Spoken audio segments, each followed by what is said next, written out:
Alright,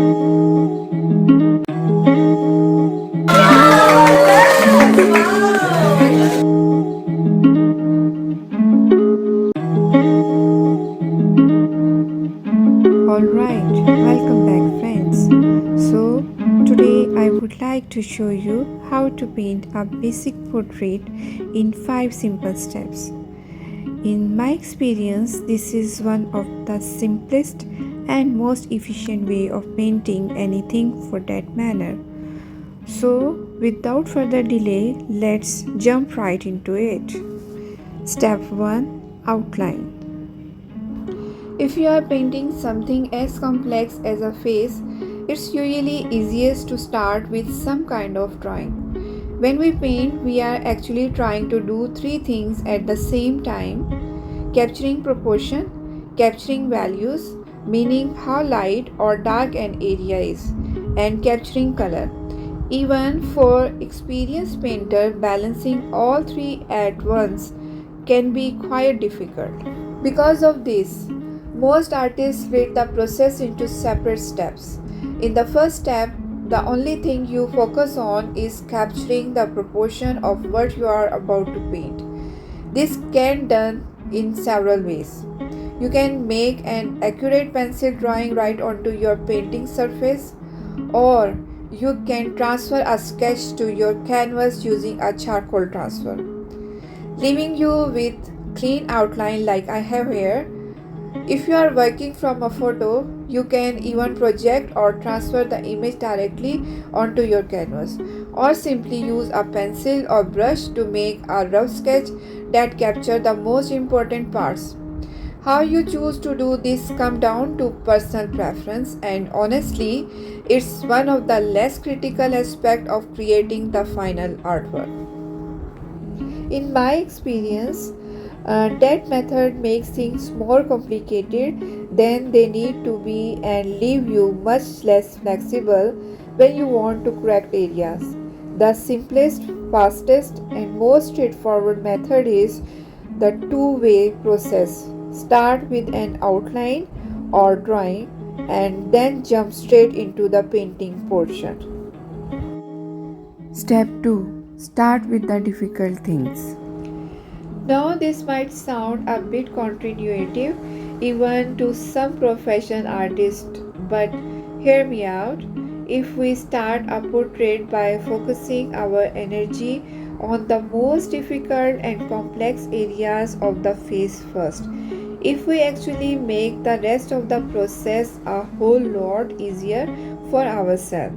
The reason for this is that it's much harder to change or correct a complex feature like an eye or a nose halfway through than it is to fix simple, flat area like a cheek.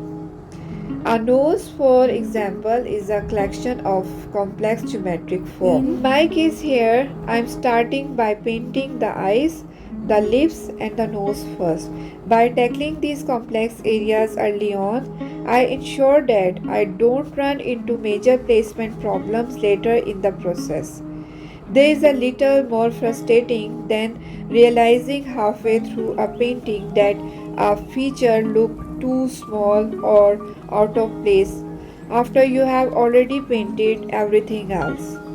Most artists, myself including, will usually tell you to start with basic shape and leave the details for the end. That principle still holds true here. I'm not suggesting you finish all the fine details right now. I'm just suggesting you focus on the placement of these complex areas first. As you will see, I'll still come back to refine the nose and eyes later, but at that point, I will only have to tweak them rather than completely reshape or repaint them. Step number 3. Fill it out. While the second step deals with the complex areas, this step is all about painting the similar shapes and filling out the rest of the face. Now that the critical features are taken care of, we can afford to be much looser and freer with our brushwork. In this stage, We focus less on absolute accuracy and more on creating a harmonious overall look for the painting. Engaging brushwork and vibrant skin tones become much more important than structural capturing the flow of the hair is worth much more than hitting the exact color, and the same is true for the skin.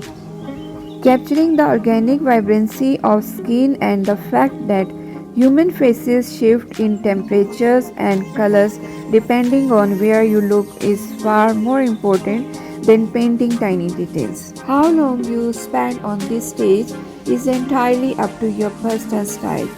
You can simply place patches of colors next to each other for loose, convincing look, or you can spend hours rendering individual areas to make them look highly realistic. For this portrait, I decided to keep things quick and simple. Step 4. Paint the background. Painting the background for the end of the process comes with one huge advantage. It allows you to create very clean, sharp edges around your subject. By cutting the background into the face at the very end, you create a beautiful contrast that makes the portrait pop. That said, you don't have to leave the background completely white the entire time to achieve this effect. Leaving it blank until the end is just my personal preference because of the way I like to abstract and break down certain areas of the painting. You can certainly tone or paint the background at the very beginning, which has the benefit of giving you a better idea of your color relationship and the overall mood early on. However, what matters here is that you leave the final layout and edges of the background to be painted as one of the very last thing you do. You will often hear old school artists preach that you should always paint the background first. That is generally a good idea if you are painting a highly complex background where gradients or objects flow continuously from one side of the figure to the other. In those cases, it is essential to establish the background first, even if it means sacrificing a bit of that crisp, clean edges because painting a smooth gradients around the finished figure later is nearly impossible. But generally speaking, for simple background, I am a big advocate of saving them for last. Step 5. Make adjustment. This final step is where we tie all the components of the painting together. At this stage in the process, there will inevitably be areas that look slightly off. Some shadows might be too dark, some highlights too bright, or certainly edges might look too harsh. This is your opportunity to fine-tune the features and make the portrait look as accurate as you want it to be. What I highly recommend doing at this stage is to deviate from your reference photo entirely and start doing what is best for the painting itself. It is very likely that your artwork already deviates significantly from the source material anyway, so you might as well lean into it. Add or change things to your own liking to make the piece more interesting and harmonious. Once you stop comparing your work to the reference photo, you can finally judge the painting on its own merit based on how it looks on the canvas. You can alter colors, adjust features, and balance values freely.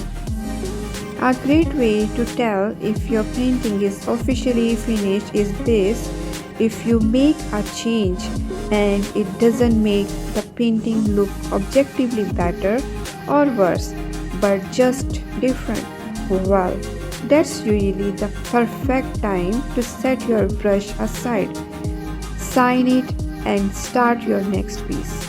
If you enjoyed this painting tutorial, please subscribe the channel Art by SS, and if you would like to learn more, feel free to let me know in the comments. See you in the next video. Till then, bye bye.